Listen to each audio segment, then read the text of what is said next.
Have you noticed that lately you've been starting to feel a rift between you and your friend group?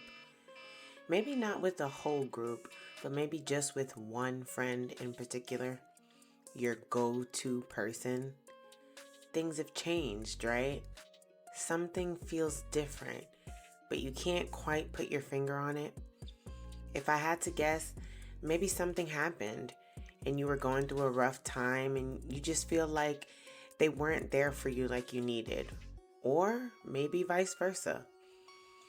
Either way, someone most likely didn't receive the support that they were expecting, and somehow it put a damper on the relationship. You couldn't quite put your finger on what exactly went wrong. That is, until now. I can almost guarantee you, or your friend, have experienced something that altered the relationship, and my guess is that something might be, if you're still here, that probably means I just might have helped you figure it out. But now you're probably wondering, okay, now what? How do we fix the relationship? And I'll be honest with you, you might want to grab some water because what I'm about to say might be a hard pill to swallow. Honestly, maybe the relationship can't be rekindled. Maybe the damage has been done already. On the contrary, though, maybe something as simple as just a conversation is the answer that you're looking for. Or maybe, just maybe, an apology from either or both sides might just do the trick. I wish I had a better answer for you, but only you know in your heart what remedies the relationship is calling for. What I do know is that before you even decide how to move forward, it's important for you to understand that true reconciliation is going to require an uncomfortable amount of accountability. The one thing that so many of us tend to avoid. The truth is that if you really want to reignite the flame that is your friendship, it's going to require you to accept the fact that your friends are not your therapist. Let me explain. From childhood, most of us found comfort and peace in our friends. Hanging out with your friends as a child felt like a breath of fresh air, especially if you grew up in the type of home where the list of rules were long and the parentals were strict. Most of us use that quality time with our friends to take our minds off of everything and anything that was going on back at home. But if my memory serves me correctly, we used most of that quality friendship time complaining about how our parents just don't understand. As time went on and we became adults, that quality friendship time started getting cut shorter and shorter.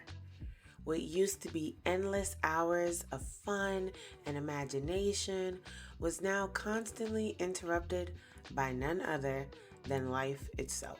Once families, careers, and bills got added to the picture, those once endless hours now turned into schedule syncing planned outings.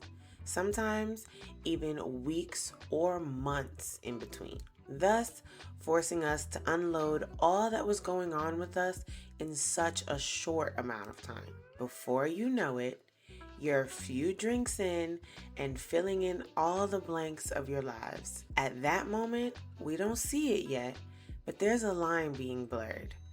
What feels like letting loose with the girls or the guys has suddenly turned into a full-on race to see who has endured the most since the last outing.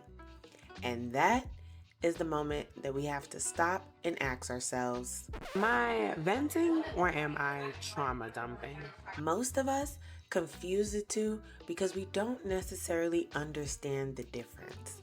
Venting, which is totally healthy in friendships, usually follows some sort of permission, question, or even an announcement. So you might say something like, I just need to vent for a second. Or, am I wrong for insert vent here? Or even, something is really bothering me. Do you have a second? All those things give the listening friend an idea of what's coming, essentially so they can somewhat prepare to better support us. Meanwhile, on the other hand, trauma dumping might look more like oversharing a specific traumatic experience without asking if the listening friend has the emotional availability to receive what we need to release. The two can be so similar, it's no wonder most of us can't identify the difference. But that doesn't change the fact that there is a difference. Venting is normally a singular thing about a singular event. Meanwhile, trauma dumping is a more frequent occurrence. Venting usually means the sharer is open to suggestions and advice. Meanwhile, trauma dumping usually means that the sharer isn't open to advice, but instead chooses to stay fixated on the trauma at hand. Venting might more often be in connection to everyday stressors. Meanwhile, trauma dumping usually involves a more sensitive and distressing context or topic. As a society, we have collectively developed a sense of entitlement when it comes to our friendships. And with that entitlement comes assumptions. We assume so-and-so is my friend, so they should want to listen to my problems. And that is true to some extent. However, in the heat of our own flames, we quickly forget that our friends have problems of their own that we may not even be aware of. Constantly assuming that your friends are emotionally available to support you at a time most convenient to you often leads to a transfer of emotional burden. We all learned back in school that energy cannot be created nor destroyed, only transferred. In that case, if you are the sharing friend, you have spent some time allowing all that has been troubling you to build up like pressure. And then, when you finally realize you can't take it anymore, you explode those feelings and emotions onto the people closest to you. And by the end, you now feel relieved of all of that pressure. The only problem is it had to go somewhere. And that somewhere is usually right on the shoulders of the person who was listening, leaving them now to feel that same burden that unfortunately doesn't belong to them in the first place. If you are the sharing friend, after all of that relief of pressure, you may instantly be flooded with guilt because deep down, you know that was probably too much weight for your friend to bear, thus becoming the first emotional deposit back into your previously empty tank. And so, the cycle continues.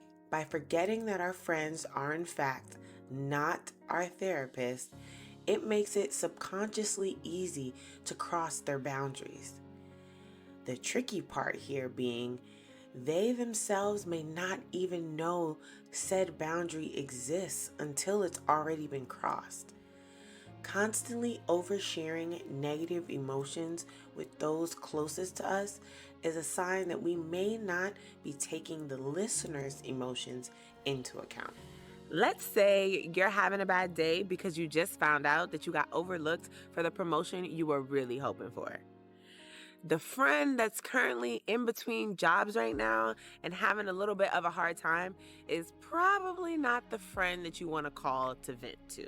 And I know, some might say that if that person is really your friend, they should be able to look past their current circumstances and see where you're coming from. To which I would say, you're right. But let me ask you this. Doesn't that go both ways?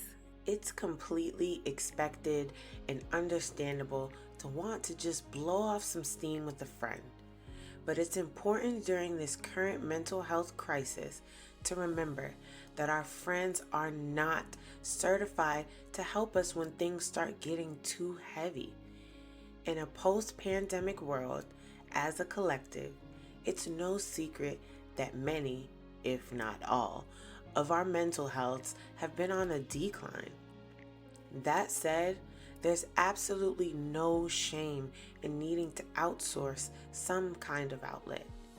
We just have to make sure it's the right outlet. And that right outlet is an actual therapist, someone professionally trained to help you not only navigate your trauma, but to eventually heal from it. If this video was helpful for you in any way, do me a favor and hit that like button, as well as share this video with anyone that you think will benefit from this message. And on top of that, if you are looking to lessen the burden on yourself and essentially the people around you, don't forget to check the description box below this video because I've left some links to some free resources to help you get started on your healing journey. And if you just so happen to be looking for a virtual accountability partner throughout this process, you just found one. You know where to find me.